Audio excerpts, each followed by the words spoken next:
ಏನ್ ಮಚ್ಚ ಫೋನೇ ಇಲ್ಲ. ನಿನ್ ಫೋನ್ ತೆಗ ನೈ ಮರಿಕೆ ನಂಗೆ ಫ್ರಸ್ಟ್ರೇಷನ್ ಐತೈತ್ ನಂಗೆ. ಯಾಕೆ ಮಚ್ಚ ಏನಾಯ್ತು? ನಮ್ ಫ್ರೆಂಡ್ ಒಬ್ಬ ಗೋಳಿ ಮಗ ಬೆಳಗ್ಗೆ ಫೋನ್ ಮಾಡ್ಬಿಟ್ಟು ಮಚ್ಚ ಬೇಗ ಬಾ ಬಾಡಿಲಿ ಒಂಥರ ಆಗ್ತಿದೆ ಹಾಸ್ಪಿಟ್ಲ್ ಹೋಗ್ಬೇಕು ಅಂದ. ಸರಿ ಅಂತ ನಾನು ಹೋಗ್ಬಿಟ್ಟು ಹಾಸ್ಪಿಟ್ಲ್ ಕರ್ಕೊಂಡು ಹೋದೆ. ಅಲ್ಲಿ ನೋಡ್ರೆ ಆ ಗೋಳಿ ಮಗ ಡಾಕ್ಟರ್ ಹತ್ರ ಹೋಗ್ಬಿಟ್ಟು ಸರ್ ನಂಗೆ ದಿನಕ್ಕೆ 3 ಸತಿ ಮಾತ್ರ ಹೊಟ್ಟೆ ಇಸ್ತದೆ ಅಂತವ್ನೆ. ಯಾವ ಇವೆಲ್ಲ? ಆಮೇಲೆ ಅದೀಗ ಡಾಕ್ಟ್ರು ಅದೆಲ್ಲರಿಗೂ ಆಗುತ್ತಪ್ಪ ಅದ್ ಬಿಟ್ಟು ಬೇರೆ ಏನಾದ್ರು ಪ್ರಾಬ್ಲಮ್ ಇದ್ರೆ ಹೇಳು ಅಂದ. ಅದಕ್ಕೆ ಈ ಗೋಳಿ ಮಗ ಸರ್ ನಂಗೆ ಬರೀ ನೈಟ್ ಮಾತ್ರ ನಿದ್ದೆ ಬರುತ್ತೆ ಅಂತವ್ನೆ. ಆ ಡಾಕ್ಟ್ರು ನನ್ ಮಗ ನೋಡ್ತಾವನೆ ಎಂತ ಗೋಳಿ ಮಗ ಕರ್ಕೊಂಡ್ ಬಂದಿದ್ಯಾ ಅಂತ. ಅಯ್ಯೋ ಮತ್ತೆ ಕರ್ಕೊಂಬಂದ್ಬಿಟ್ಟೆ ಶಿಷ್ಯನ್ ಹೆಂಗ ಆಚೆಗೆ. ಆಚೆ ಬಂದ್ಬಿಟ್ಟು ಶಿಷ್ಯ ಹಾಸ್ಪಿಟ್ಲ್ ಎಲ್ಲ ಫುಲ್ ನೋಡ್ಬಿಟ್ಟು ಮಚ್ಚ ಈ ಹಾಸ್ಪಿಟ್ಲ್ ನಂಗೆ ತುಂಬಾ ಸ್ಪೆಷಲ್ ಅಂದ. ಏನೋ ಸ್ಪೆಷಲ್ ಅಂದ್ರೆ ಮಚ್ಚ ನಾನು ಈ ಹಾಸ್ಪಿಟಲ್ ಹುಟ್ಟಿದ್ದು ಅಂದ. ಅದ್ರಲ್ಲಿ ಸ್ಪೆಷಲ್ ಐತಂತೆ. ನಾನು ಸೇಮ್ ಕ್ವಶನ್ ಕೇಳ್ದೆಪ್ಪ. ಮಚ್ಚ ನಾನ್ ಚಿಕ್ಕ ವಯಸ್ಸಲ್ಲೇ ಹುಟ್ಬಿಟ್ಟೆ ಅದೇ ಸ್ಪೆಷಲ್ ಅಂತ. ನನ್ನ ಮಕ್ಕಳು ಒಂದೊಂದಲ್ಲ ಅದ್ ಬಿಡಪ್ಪ ಹೋಗ್ಲಿ. ಮಚ್ಚೆ ಹುಟ್ಟಿದ ತಕ್ಷಣ ನಂಗೊಂದ್ ಸೀಕ್ರೆಟ್ ಗೊತ್ತಾಯ್ತು ಅಂದ.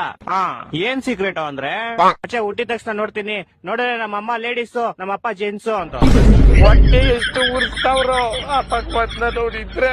ಮಚ್ಚ ಬಂದ ತಾಳ ಅವನೇ ಬಂದ. ಮಚ್ಚ ಏನ ಮಚ್ಚ ಗಾಡಿ ಏನೋ ಪ್ರಾಬ್ಲಮ್ ಆಗ್ಬಿಡೈತ್ ಮಚ್ಚ. ಏನಾಯ್ತಾ? ಮಚ್ಚ ಗಾಡಿ ಓಡಿಸಿದ್ರೆ ಟೈರ್ ತಿರುಗ್ತೈತೆ ಮಚ್ಚ. ಮಚ್ಚ ಏನೋ ಮಾಡೋದು ಇವಾಗ? ಮಚ್ಚ ಇದು ಇಲ್ಲೆಲ್ಲೂ ಆಗಲ್ಲ.